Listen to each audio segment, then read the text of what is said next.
What's going on, guys? Welcome to Blacktop Racing. We're going to do a classing special here, and we're going to be talking with Eric Simmons. We're here at the New Jersey Pro, and we're actually going to be going over STX class. What that means for you guys is Street Touring Xtreme. How extreme is it? Well, we'll kind of see what type of cars are in this class, and we'll go from there. So I brought on a specialist here. Eric has been running ST classes since I've met him, pretty much. Yeah. So as far as, what was a little bit about some of the cars that you've driven in this class? I actually drove a SI Civic 89 and STX with a diff on it. Sentra Spec V. WRX, obviously RX8, BRZ. I think that might be the most of it. Okay. So you have a nice variety of different platforms, from front wheel drive to rear wheel drive, all wheel drive meaning the WRXs. Definitely. What's so far out of those different combinations, what was one of your favorites? Right now, it's this one. Is it for the way it's working. Oh. It's working. So. I got you. So as far as to classify STX, what's some of the, you already named some of the cars that can go in there, but what really makes STX safe from the street class? You know, your showroom cars, what can you do to STX? Well, obviously suspension, coilovers, bigger wheels, tire, any size wheel tire, up to 255, I think it is, for rear wheel drive. Okay. Little power mods, exhaust, tuning, stuff like that. You know, makes it better than stock, but of course. Yeah. So full exhaust, so exhaust manifold all the way through to the back. Yep. You can do your aftermarket tuning. So can you do like standalone, or is it just piggyback? Any kind of limitations when it comes to tuning? I'm pretty sure I have to use a stock ECM, like a stock body. I'm pretty sure the stock body of it. If it fits in a stock body, you can use it. Gotcha. Yes, as far as I know. Okay. Most of the newer cars just plug and play, you know, so not too hard, you know. Okay. Definitely. And for those that don't know, there's other ST classes which we're not going to cover in this video, but that's where the older cars come into play, such as STC and stuff. So let's keep on point with this. So this is a rear-wheel drive chassis. This is the, what year is it? 2006. So it's a 2006 Mazda Rx8. Any particular special edition that you need to have for STX, or that doesn't really matter? This one's the GT, so it's a little heavier. If you get a base, it's a little lighter, you know, it would help out, but not a big difference. Oh, okay. Yeah, pretty similar. Gotcha. So as far as the tire package on this, since it is rear-wheel drive, you said 255 is your width that now I'm thinking about, I think rear-wheel drive allowed 265, but nobody makes one anyway. So you kind of stuck with a 255, 245 combo, Oh, okay. Yeah. And this particular one is, are you running? I'm on 245s on this one. 245s on it. On a so there's always that debate of 245s versus 255s. Right. Is there really? There probably is, but it's more of a feel thing. I like the crispness of a 245. 255 might have a little more grip, but you might be giving up the turn-in. It's hard to say. Gotcha. It's really hard to say. It's more of a preference of what you like, you know? Right. So as far as wheels, what was the widest wheel that you can go 9-inch wide with a rear-wheel drive or front-wheel drive, Oh, okay. I got you. All-wheel drive is 8-inch, Okay. So offsets, is there anything, I know that some of the small things that people kind of overlook, so isn't there a certain allowance that you can go with offsets, or not really? Street Tourings, you can do whatever fits pretty much. Oh, okay. Yeah. Gotcha. Nice. Shocks on this guy. What do you got on this? These are all-in coilovers, single adjustable. Okay. Don't want to probably eke out any secrets, any particular ranging in spring rates or anything like that? Yeah, I'm pretty sure on 13K, 7K, I'm pretty sure, on this one, Gotcha. So you said that this is one of the best balanced cars that you've had in STX class. Pretty easy to drive. Everything's working, everything's good to go. Everybody loves the Rx8 because of double wishbone suspension. Exactly. Not big on power. Right, down on torque, for sure. So let's talk about some of your other competitors for a second, and we'll come back to this. Sure. So one of the big competitors now, everybody's loving the BRZ and FRSs. Definitely. I had one, own one. Owned one. So in comparison, and this is just your own opinion, how did you like the BRZ in comparison to? The BRZ is a lot lighter. I think mine was 2,550 pounds in race trim. This is about 2780, 2790. So definitely a lot lighter chassis.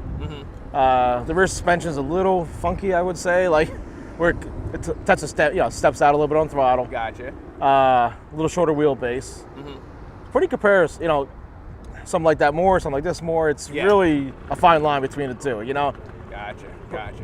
Okay, Definitely. Cool. A little more torque with the BRZ. Yeah. You know, for sure. You know. So you have your pros and cons when it comes to the two. Right.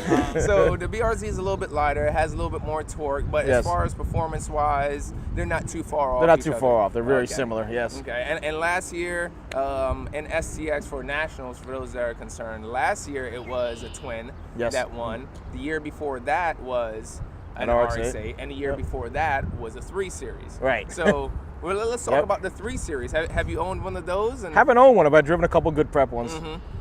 Very fun to drive. Yeah, really fun to drive. The rack's a little long, so you got to put a lot more steering into it. Pretty much, yeah. But plenty of torque. Gotcha. Really good balanced car.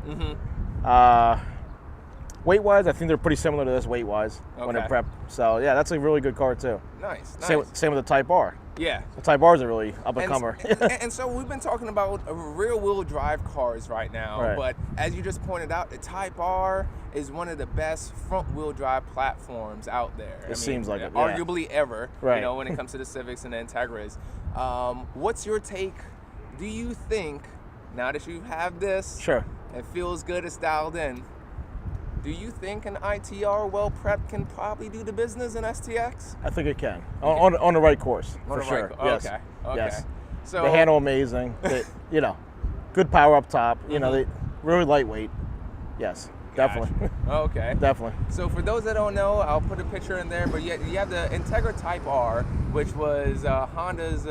It is a Honda, it's an Acura, but that Acura Integra Type R was arguably one of the best front-wheel drive cars out there, whether it was stock, whether it was tuned, you know, and even people have been turbocharging them and everything like that.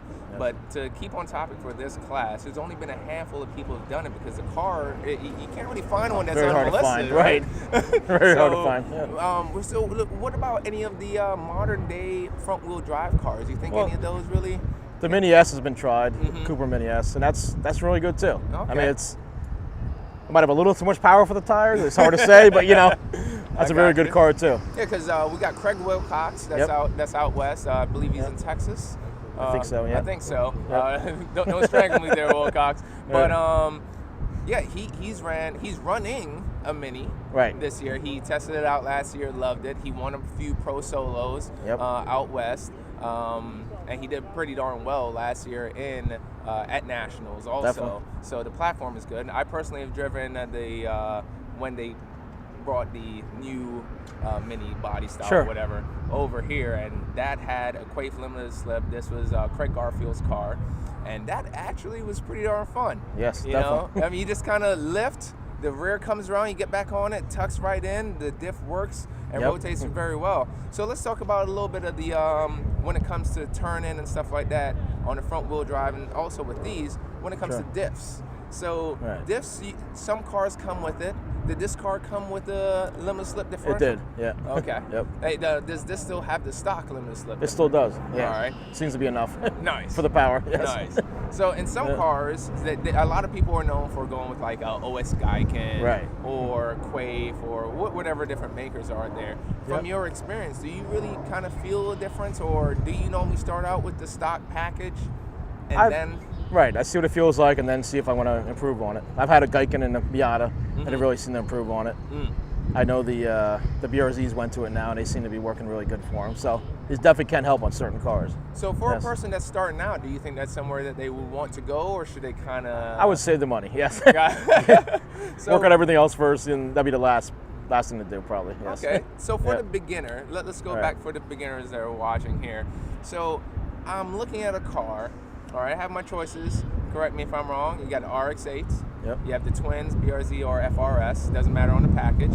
You have the WRXs. Now you can't get the 2012 through 2014s, however, because of the more power in 2.5. But you can get from 02 through 2011. That's before they changed to the bigger turbo. And the 2015s, you can also get in there. You got the ITR, the Minis. It doesn't matter which Mini, but everybody goes with the supercharged, of course, because the other one goes to a different class. What about the Genesis? The Genesis Coupes? Those are also STX. I know not many people run those, but you have those cars. The BMWs, you have the 3 Series. Are the not newer, but the E46, are those also the I know the E36s are in STX, but what about the 46? I'm not exactly sure. Yeah, I'm not sure on that one. We'll look into that, and then I'll edit it and kind of say, it's added in. But a lot of those cars tend to start being heavier and heavier. Right. Any other cars that you can think of that somebody, whether it's new or old, for STX? I know a couple guys tried the Mazda Speed 3. Not real competitive, but pretty close. You know, definitely starting out. Not a bad car to start with. Yeah. And you got the new Civic SIs, since they have a limited slip and everything. I think the Volkswagen GTI, I think. Okay, right? Yep. There's a guy local here who runs one that's pretty good on it. And then trying to think of a few more front-wheel drive cars. I'll try and put a list all together and kind of have it scrolling down on the video. Yeah. But, okay. Rear-wheel drive, we kind of went over that. All-wheel drive, you don't have many. I know you have the WRXs, which everybody's known about. The very one hasn't tried yet is the Audi. The Audi TT. Now, let's say about the Audi for a second. Right. A local guy is running a 3.2, which is available, which is allowed. Now, with all-wheel drive, you can't have the big tires that you can with the rear-wheel drive. 245 limited with 8-inch rim. Yes. Okay. So there is a limitation. You can't go as wide of a tire where rear wheel and front wheel can go 265. Right. All-wheel drive is limited to 245, and the rim size has to be smaller too. 8-inch. At an 8-inch. So you know, you don't get as much optimal grip. Cars are a little bit heavier in most cases. Right. But you have all-wheel drive, so suck it Make up for a lot. So suck it up. Yep. So the TTs, those were destroying the D Street. Right. That had to be moved to B Street, and now there's probably a handful of people that'll look at that. Yep. That'd be a really good car for the class. The car is pretty stout and looks pretty nice if you can get it dialed in.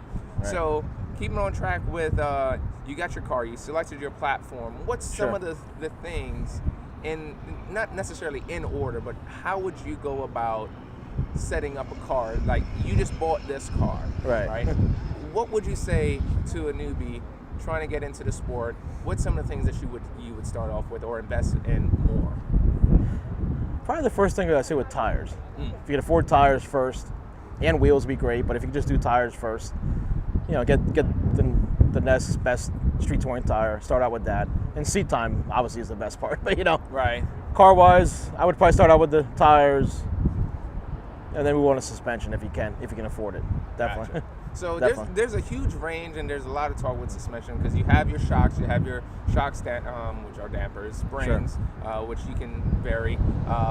Would you go more towards the sway bars first, or just go full on shocks if you can? If you can afford it, I would go full on shocks. Okay. Right. Gotcha. And then move on to the sway bar, you know, in that kind of order. Okay. But if you can't, it's not wrong going with the sway bar first. Right. Just to kind of get a feel and get some seat time. Definitely. So now we talked about suspension. We got our tires. We match it with our rims.